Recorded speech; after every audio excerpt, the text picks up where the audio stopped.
Morning first year students how are you classes వింటున్నారు అనుకుంటున్నాను.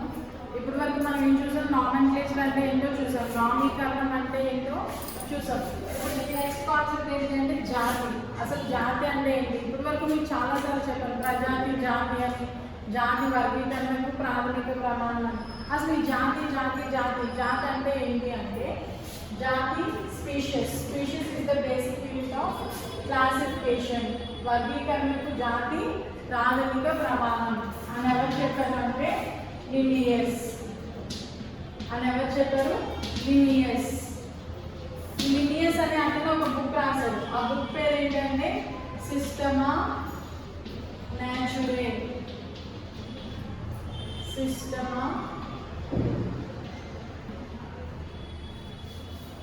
సిస్టమా న్యాచురే.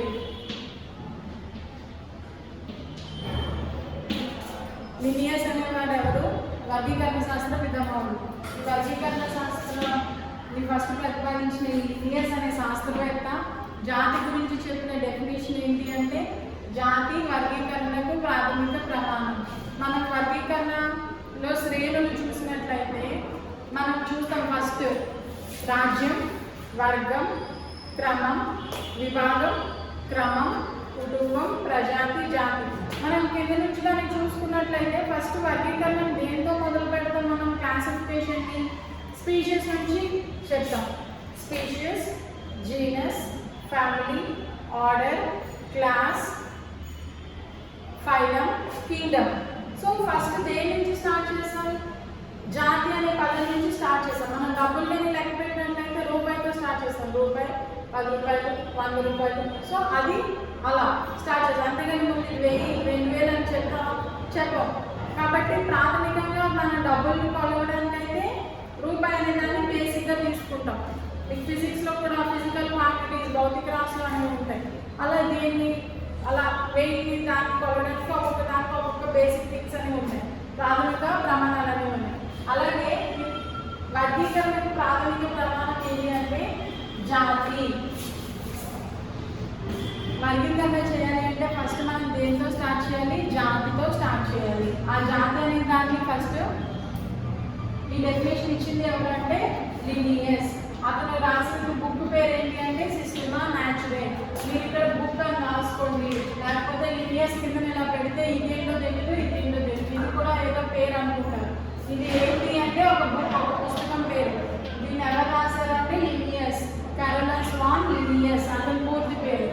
మరి జాతి అనే దాన్ని ఫస్ట్ పేరు పెట్టింది ఎవరు అంటే జాన్ రే. జాతికి మొదటగా పేరు పెట్టింది ఎవరు అంటే జాన్ రే. కొన్ని జీవుల సమూహాన్ని తీసుకొని, ఓకే ఇది ఒక జాతి, ఇది మానవ జాతి, ఇది కుక్కల జాతి, ఇది పిల్లి జాతి, ఇది గుర్రపు జాతి, ఇది ఆవు జాతి, ఇది వేయి జాతి. అలా జాతి అంటే ఒకే రకమైన సమూహం జీవుల్ని ఏమంటారు? జాతి అంటారు. అలాంటి వాటికి జాతి అనే పేరు పెట్టింది ఎవరు? జాన్ రే. జాన్ రే అనే సైంటిస్ట్. అసలు ఇది ఏ పదం అంటే లాటిన్ పదం. జాతి అనేది లాటిన్ పదం. ఎందుకు లాటిన్ పదం? ఎందుకంటే లాటిన్ అనేది చచ్చిపోయిన భాష. భాష చచ్చిపోవడం ఏంటి అంటే, భాష చచ్చిపోవడం అంటే అది వాడుకలో లేని భాష. It is a dead language. అది వాడుకలో లేని భాష కాబట్టి అది ఇంకా అభివృద్ధి చెందుతుంది. కాబట్టి ఇది లాటిన్ లాంగ్వేజ్లో నుంచి తీసిన పదం. జాతి అనేది ఏ పదం? లాటిన్ పదం. దీనికి ఫస్ట్ పేరు పెట్టిన ఒక జాన్ రే. జాతికి ఒక డెఫినేషన్ ఇచ్చింది ఎవరు? ఒక నిర్వచనం ఇచ్చింది ఎవరు? లినియస్. అతను ఏ బుక్లో జాతి గురించి రాశాడు? సిస్టమా న్యాచురే. అతను ఈ సిస్టమా న్యాచురేలో జాతి గురించి ఇచ్చిన నిర్వచనం ఏంటి అంటే, జాతి వర్గీకరణకు ప్రాథమిక ప్రమాణం. Spacious is a word coined by John Gray. It is a Latin word. Species is a word used by Linnaeus in his book Systema Naturae. What is the definition of species? It is the basic unit of classification. ఇప్పుడు మనం ఇదంతా కూడా జాతి అంటే ఏంటి చూసాం, దాని definitions చూసి అర్థం చేసుకుంటాం అసలు జాతి అంటే ఏంటి అనేది. అర్థమవుతుందా? జాతి అనే పదాన్ని ఫస్ట్ ప్రతిపాదించింది జాన్ రే. దానికోసం ఒక డెఫినేషన్ ఇచ్చింది. లినియస్ ఎలాంటిది ఇచ్చాడు? వర్గీకరణకు జాతి ప్రాథమిక ప్రమాణం.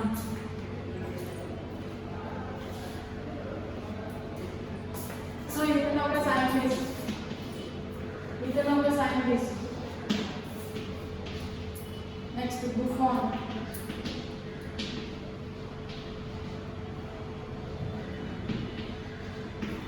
Natural history.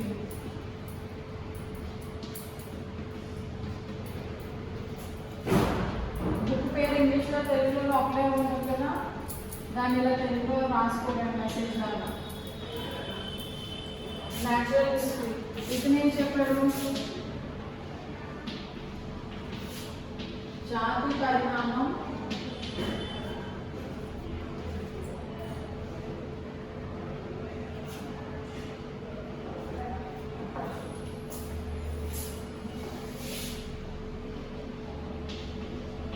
శాస్త్రీయ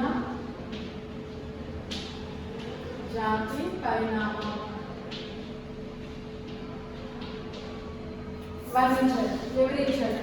సో జాతి అనే దాని గురించి ఎలా వర్ణించాడు అంటే శాస్త్రీయ జాతి పరిణామం, అసలు జాతి ఎలా ఉద్భవించింది, అది ఎలాగా స్టార్ట్ అయ్యింది, ఒక జాతి నుంచి మరొక జాతి జీవులు ఎలా ఉద్భవించాయి. ఫర్ ఎగ్జాంపుల్ తీసుకుంటే మనం రోడ్డు మీద కుక్కలు చూస్తాం.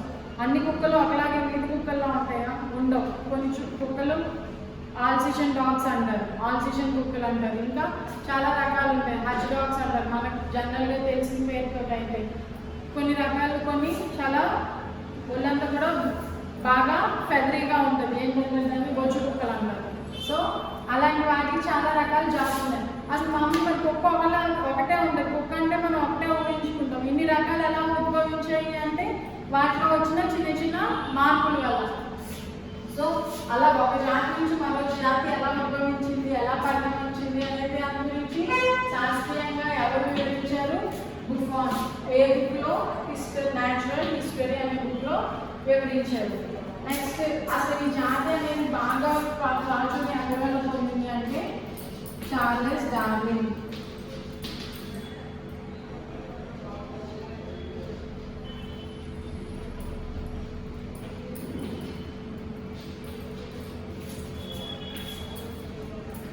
ఆరిజిన్ ఆఫ్ స్పీషీస్, జాతి ఉద్భవం.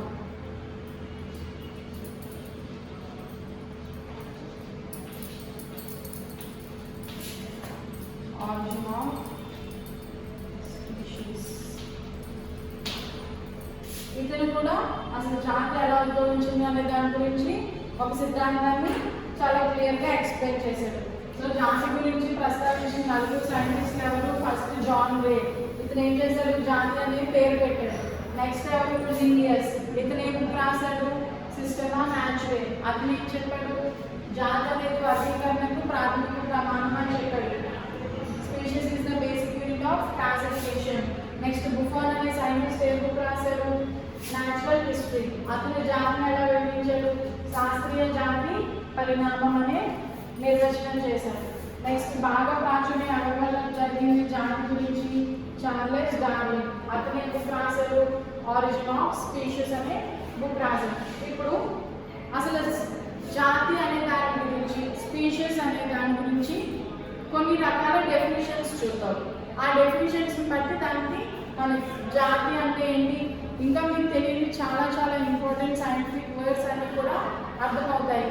ఎంతో కష్టమైన శాస్త్రీయ పదాలన్నీ కూడా మీ జువాలజీ బాటనీలో నేర్చుకునేవన్నీ కూడా నెక్స్ట్ ఈ స్పీషీస్ జాతి నిర్వచనాల్లో మనం తెలుసుకుంటాం.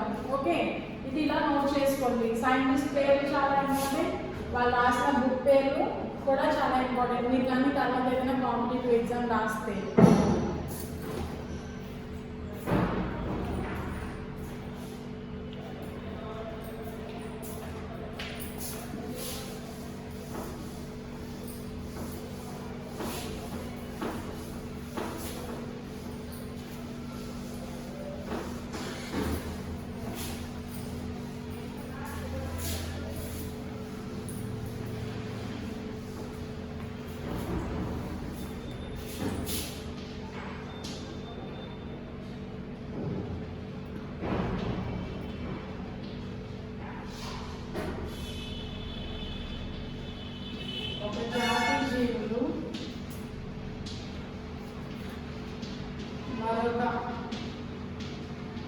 జాతి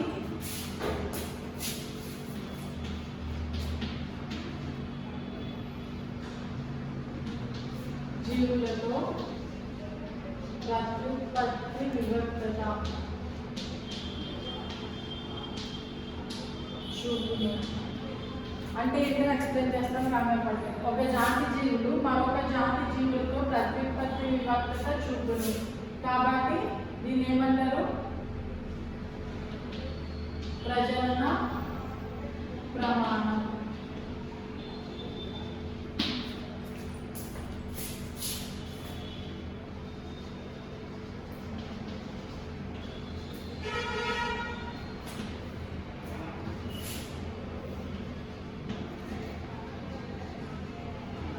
And group of species is reproductively isolated with another species.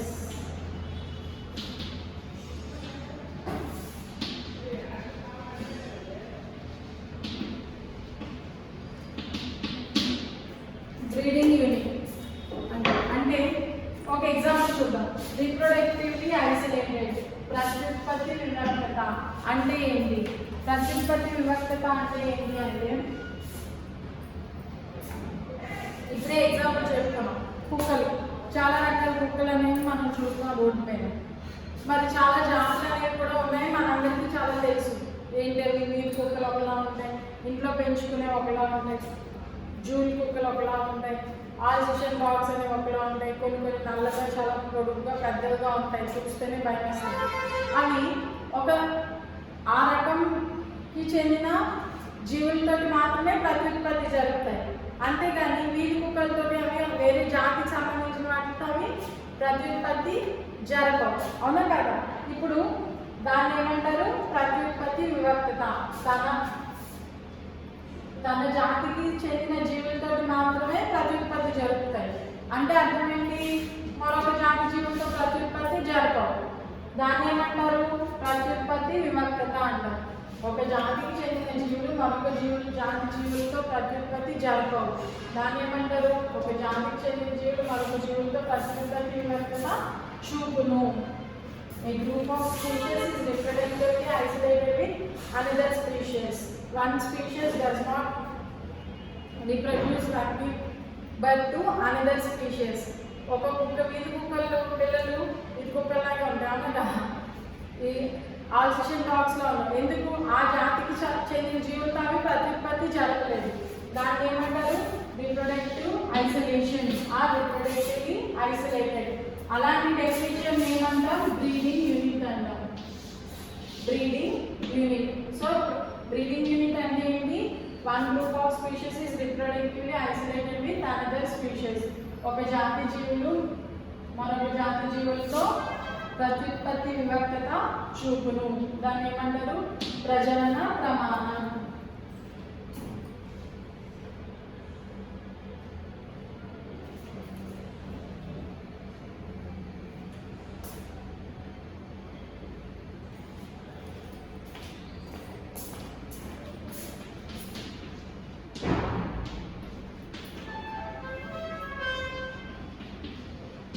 ఒక జాతి జీవులు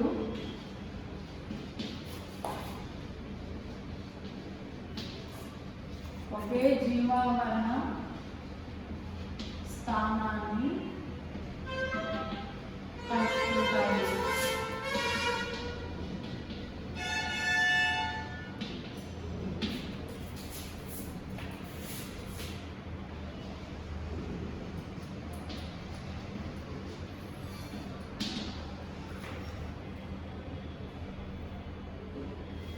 A group of similar species share common. Okay, a group of similar species share common ecological niche. దీని ఏమంటారు? Ecological unit. జీవావరణ ప్రమాణం. ఏం లేదు, మనం జీవావరణ గురించి మాట్లాడితే అది జీవావరణ ప్రమాణం. మనం ప్రత్యుత్పత్తి ప్రజననం గురించి రిప్రొడక్షన్ గురించి మాట్లాడుకుంటే బ్రీడింగ్ యూనిట్, ఇకాలజీ గురించి మాట్లాడుకుంటే ఇకాలజికల్ యూనిట్.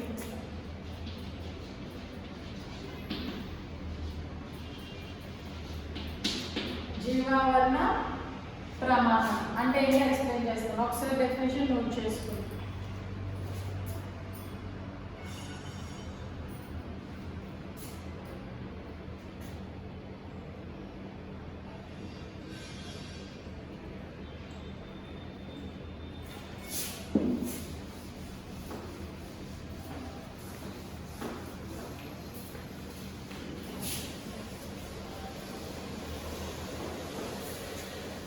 చూడండి, ఒక జాతి జీవులు ఒకే జీవావరణ స్థానాన్ని పంచుకుంటాయి. A group of similar species share common ecological niche. ఒక ఎగ్జాంపుల్ చెప్తాను చూడండి.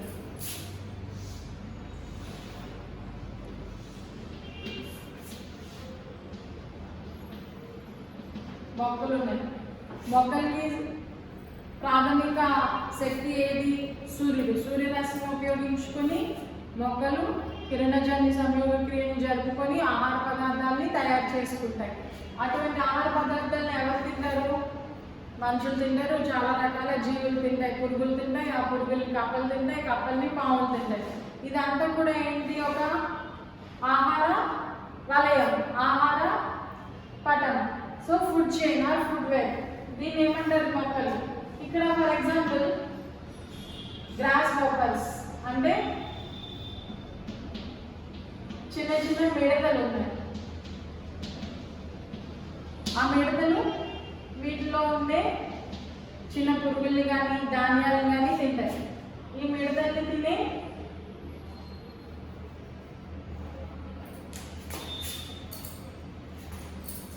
కప్పలు ఉన్నాయి. ఈ కప్పను తినే పాములు.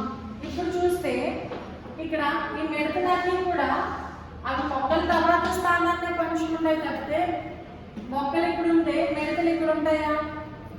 మొక్కలు ఇక్కడ మిడతలు అక్కడ అంటే ప్లేస్ని బట్టి కాదు, అవి తినే ఫుడ్ని బట్టి. మొక్కలు కింద మొక్కలు ఉన్నాయి, మొక్కలు మిడతలు మొక్కల దగ్గరికి వెళ్ళి తింటాయి. కానీ పావులాగా పావుల ప్లేస్లో ఇక్కడ మిడతలకు రాస్తామా? రాయి. మనం జాగ్రత్తగా వినండి. ఎందుకు రాయి ఇక్కడ? ఎందుకంటే మొక్కల్ని మిడతలు మాత్రమే తింటాయి, మిడతల్ని కప్ప తింటాయి. మళ్ళీ ఇక్కడ మిడతలు రాస్తే ఏంటవుతుంది? కప్పని మిడతలు తిన్నట్టు అవుతుంది. ఇలా మనం ఒకదాని మీద ఒకటి రాస్తాం కాబట్టి దీన్ని ఏమంటారు? ఫుడ్ పిరమిడ్ అంటారు. పిరమిడ్ అని అంటారు. సో ఇప్పుడు ఈ మిడతల స్థానం ఎక్కడుంది? మొక్కల తర్వాత మాత్రమే ఉంది. అలాగే ఇదే ఒక జాతి జీవులు ఒకే జీవావరణ స్థానాన్ని పంచుకుంటాయి. దీని అంతటిని ఏమంటారు? ఒక ట్రాఫిక్ లెవెల్ అంటారు. మీకు నెక్స్ట్ ఇకాలజీలో వస్తుంది, కంగారు పడతాను. ట్రాఫిక్ లెవెల్, దీన్ని ఏమంటారు? జీవావరణ స్థానం, నిచ్ అని కూడా అంటారు. జీవావరణ స్థానం ఇది ఏం చేస్తుంది? ఇక్కడ ఒక ప్లేస్లో ఇది ఎక్కడున్నా సరే మిడతలు మొక్కలనే తింటాయి, అది దీని పని. సో ఆ పనినే మనం ఏమంటారు? నిచ్ అంటారు, జీవావరణ స్థానం అని అంటారు. ఒక జాతికి చెందిన జీవులు ఒకే జీవావరణ స్థానాన్ని పంచుకుంటారు. మీరు డెఫినేషన్ ఇలా గుర్తుంచుకుంటే చాలు, మీకు జస్ట్ అర్థం అవడానికి మాత్రమే ఈ ఎగ్జాంపుల్ తీసుకున్నాను. అంటే ఈ మిడతలు అనేవి ఎప్పుడు మొక్కలు తినే స్థానంలోనే ఉంటాయి. మిడతలు తీసుకెళ్ళి కప్ప పక్కన రాస్తామా? రాయం. ఎందుకు రాయమంటే మిడతలు కప్పల్ని తినవు కదా, కప్పలే మిడతల్ని తింటాయి కాబట్టి దేని ప్లేస్ దానికే ఉంటుంది. అది ఎకలాజికల్ యూనిట్ అంటే.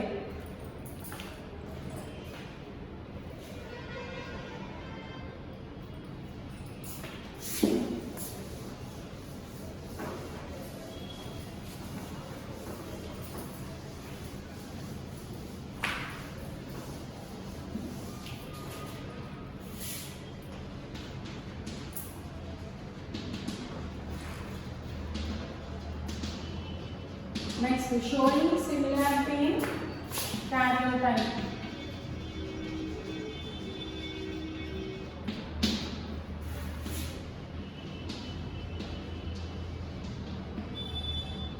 ఒక జాతికి చెందిన జీవులు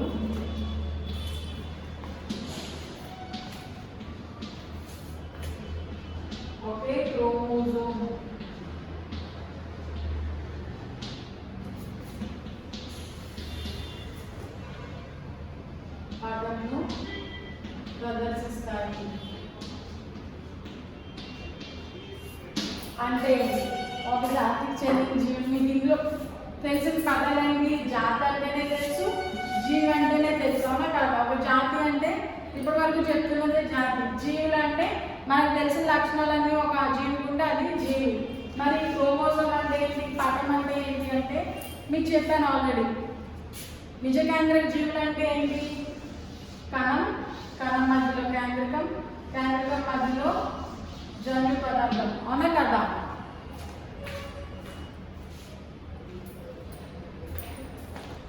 జన్యు పదార్థం. ఈ జన్యు పదార్థాన్ని కప్పివేస్తే ఏముంటుంది? కేంద్రక త్వచం అనేది ఉంటుంది. A cell nucleus genetic material is covered by nuclear membrane. ఈ జెనెటిక్ మెటీరియల్ మీకు ఒక క్లాస్లో కూడా డ్రా చేశారు. ఇది డిఎన్ఏ అని చెప్పారు. ఈ డిఎన్ఏ మీద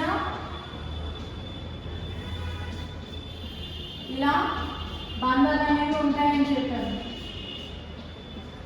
ఇటువంటి బంధాలనే మనం ఏమంటారు? ఒక జీన్ అని చెప్పారు. దీన్నే డిఎన్ఏ సమూహాన్నే క్రోమోజోమ్ అంటారు. డిఎన్ఏలో ఉన్న వాటినే జన్యువులు అంటారు. చూడండి, క్లియర్గా అర్థం చేసుకోండి. జన్యువులు,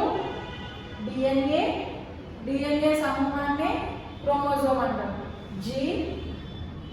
jeans are present on DNA, group of DNA is called chromosome. ఇప్పుడు ఒక జాతికి చెందిన జీవులు, మళ్ళీ సేమ్ ఎగ్జాంపుల్ తీసుకుందాం, వీధి కుక్కల్ని తీసుకుందాం. వాటిలో ఉన్న క్రోమోజోమ్లు అన్నీ కూడా ఒకేలా ఉంటాయి. మీకు చెప్పాను ఆల్రెడీ. మనం ఇలా పైకి నల్లగా, తెల్లగా, ఎర్రగా, పొట్టిగా, లావుగా, సన్నగా చాలా లక్షణాలతో ఉన్నాం. ఈ బయటికి కనిపించే లక్షణాలన్నీ కూడా దేని వల్ల వస్తున్నాయి? ఈ లోపల ఉండే జన్యువులన్నీ కారకాల వల్ల వస్తున్నాయి. ఇటువంటి జన్యువుల్ని, ఇలాంటి జన్యువులు ఇలా ఉండడం వల్ల మనకి బయటకు ఒక రకమైన ఆకారం అనేది ఏర్పడింది. సో అటువంటిది ఒక జాతికి చెందిన జీవులు ఒకే క్రోమోజోమ్ పటాన్ని ప్రదర్శిస్తాయి. అన్ని చూడడానికి ఒకలాగా ఉన్న జీవులన్నింటికీ కూడా ఒకే రకం క్రోమోజోమ్లు అనేవి ఉంటాయి.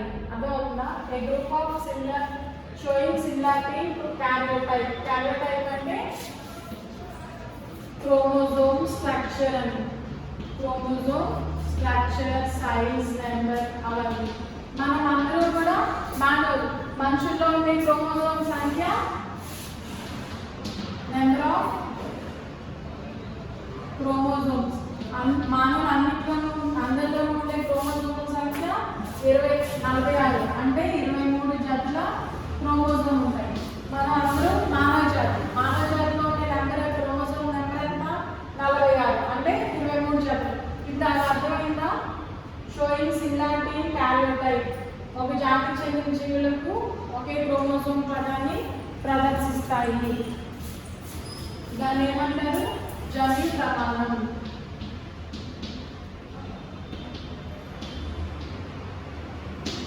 అంటే జెనెటిక్ యూనిట్.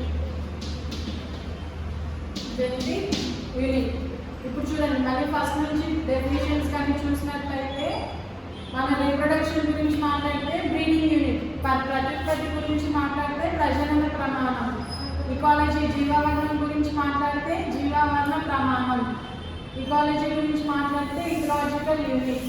అదే క్రోమోజోమ్ గురించి మాట్లాడితే జెనెటిక్ యూనిట్. ఎందుకు జెనెటిక్ యూనిట్ జన్యు ప్రమాణం వచ్చింది? డిఎన్ఏ మీద జన్యువులు ఉంటాయి. డిఎన్ఏ సమూహాన్ని క్రోమోజోమ్ అని అంటారు. మానవుల్లో ఉండే క్రోమోజోమ్ల సంఖ్య 23 జతలు, లేకపోతే 46. అర్థమవుతుంది అనుకుంటున్నాను.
In structural and functional characteristics. దాన్ని ఏమంటారు? క్రియాత్మక మరియు నిర్మాణాత్మక లక్షణాల్లో స్వారూప్యతను ప్రదర్శిస్తాయి. అలా ప్రదర్శిస్తే దాన్ని ఏమంటారు? ఎవల్యూషనరీ యూనిట్, పరిణామ ప్రమాణం. క్రియాత్మక మరియు నిర్మాణాత్మక లక్షణాల్లో స్వారూప్యతను ప్రదర్శిస్తాయి కాబట్టి పరిణామ ప్రమాణం అంటే ఏంటో చూద్దాం. పరిణామం ఒక జీవి మరో జీవి నుంచి ఎలా ఉద్భవించింది అవన్నీ దాని గురించి తెలుసుకుంటే పరిణామ శాస్త్రం, ఇవల్యూషన్ అని అంటారు. ఇవల్యూషన్లో ఎక్కువ ఇంపార్టెంట్ సైంటిస్ట్ ఎవరు అంటే చార్లెస్ డార్విన్. మీకు నేను అభిసార పరిణామం, డైవర్జెంట్ పరిణామం అని చెప్పాను. Convergent evolution, divergent evolution. అందులో మీరు చూసినట్లయితే అభిసార పరిణామం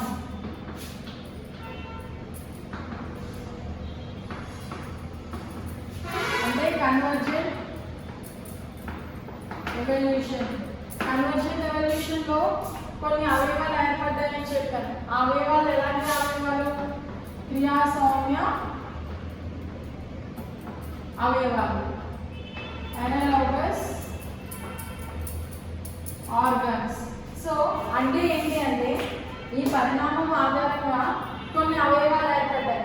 ఈ అవయవాలు ఉన్న జీవులన్నీ కూడా ఒక జాతికి చెందినవి కాదు, కానీ అవి పనిచేసే అవయవం పనిచేసే తీరు ఒకేలా ఉంటుంది. కాబట్టి దీన్ని ఏమంటారు? పరిణామ ప్రమాణం అంటారు. అంటే క్రియాత్మక లక్షణాల్లో స్వారూప్యత ఒకేలాగా ఒక జాతికి చెందినవి కాకపోయినా సరే అవి చేసే పనుల్లో స్వారూప్యాన్ని చూపిస్తాయి. అలాంటి దాన్ని ఏమంటారు? పరిణామ ప్రమాణం. ఇవి అనలాగస్ ఆర్గన్స్ లో మీకు ఎగ్జాంపుల్ అని చెప్పినట్లయితే sparrow wing and bat wing అని చెప్పాను. పిచ్చుక రెక్క మరియు గబ్బిలం రెక్క.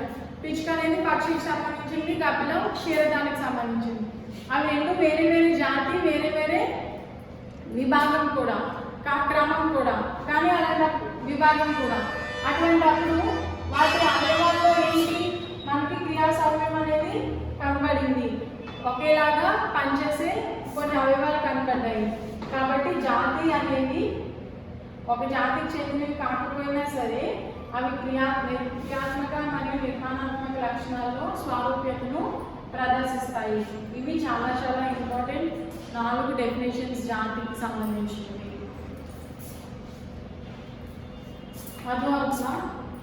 సో ఫస్ట్ది ప్రజన ప్రమాణం, 2 జీవవర్ణ ప్రమాణం, 3 జన్యు ప్రమాణం, పరిణామ ప్రమాణం. ఒకసారి క్లియర్గా అర్థమవుతాయి. అర్థం అవ్వకపోతే ఒకసారి రిమైండ్ చేసుకొని వినండి, చాలా ఈజీగా కూడా ఉంటాయి. ఇప్పుడు ఇంకొన్ని ఎగ్జాంపుల్స్ మనం చూద్దాం.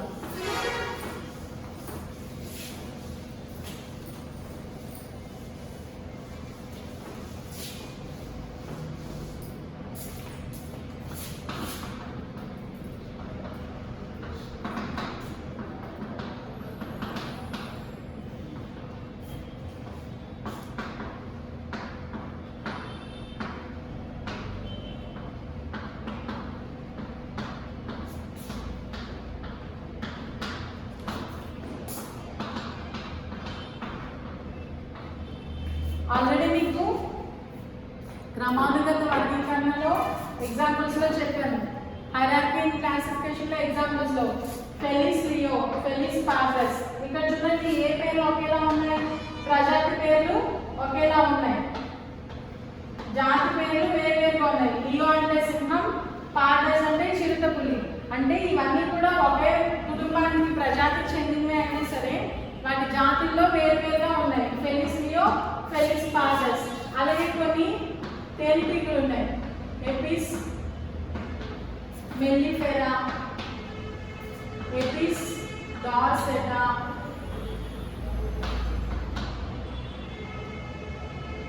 Apis indica.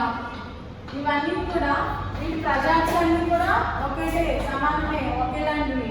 కానీ వాటిలో రకాలు, కొన్ని తేనెటీగలు పెద్దగా ఉంటాయి, కొన్ని తేనెటీగలు చిన్నగా ఉంటాయి, కొన్ని ఎక్కువ తేనెని ఇస్తాయి, కొన్ని తక్కువ తేనె పుట్టని పడతాయి. అలాగా Apis mellifera, Apis dorsata, Apis indica. ఇంగ్లీష్లో కూడా ఎపిస్ మెల్లిఫెరా స్మాల్ లెటర్లో రాయాలి, ఎందుకంటే ఇది ఒక స్పీషియస్ నేమ్ కాబట్టి.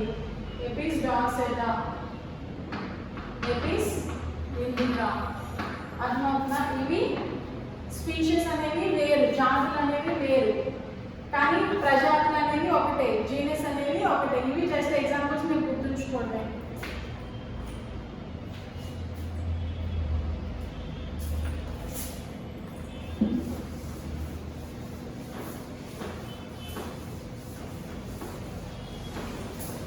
ఇంకొక సెకండ్ ఎగ్జాంపుల్ చూద్దాం.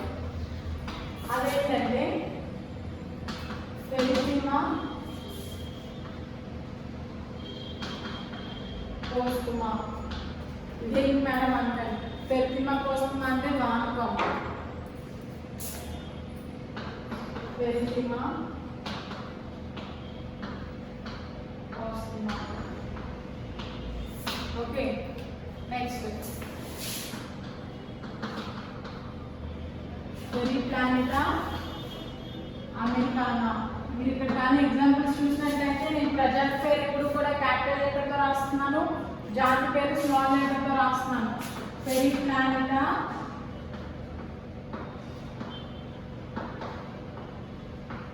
అమెరికానా అంటే బొద్దింక. ఇది వానపాము. ఇక్కడ చూడండి, ప్రజాతి పేరు వేరు, జాతి పేరు వేరు, ప్రజాతి పేరు వేరు, జాతి పేరు వేరు. వీటి రెండు ఎగ్జాంపుల్స్ కానీ తీసుకుంటే సో అలాంటప్పుడు ఇక్కడ జీవులు కూడా వేరే కదా. వానపాము ఒక రకం జీవి, ఎనిసిడాకి చెందిన జీవి. మరి బొద్దింక చెప్పండి, ఎవరికైనా గుర్తుంటే ఆర్థ్రోపోడాకి చెందిన జీవి.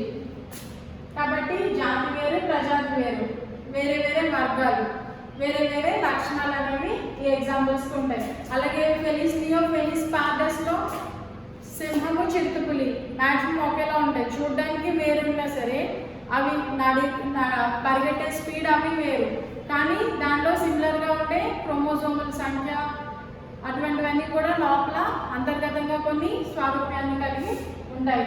ఇది జాతి భావన. డెఫినేషన్స్, ఎగ్జాంపుల్స్: ప్రజనన ప్రమాణం, జీవావరణ ప్రమాణం, ఇంకేమున్నాయి, ecological unit, evolutionary unit, genetic unit, జన్యు ప్రమాణం. సో ఇవి క్లియర్గా అర్థమవుతాయి. నెక్స్ట్ యానిమల్, జంతు రాజ్యం వర్గీకరణ జస్ట్ ఒక స్టెప్ వైజ్ చూద్దాం. ఇక్కడతో ఈ టాపిక్ అనేది కంప్లీట్ అయింది. క్లాస్ వినండి, అర్థం కాకపోతే డౌట్స్ అడగండి. Thank you.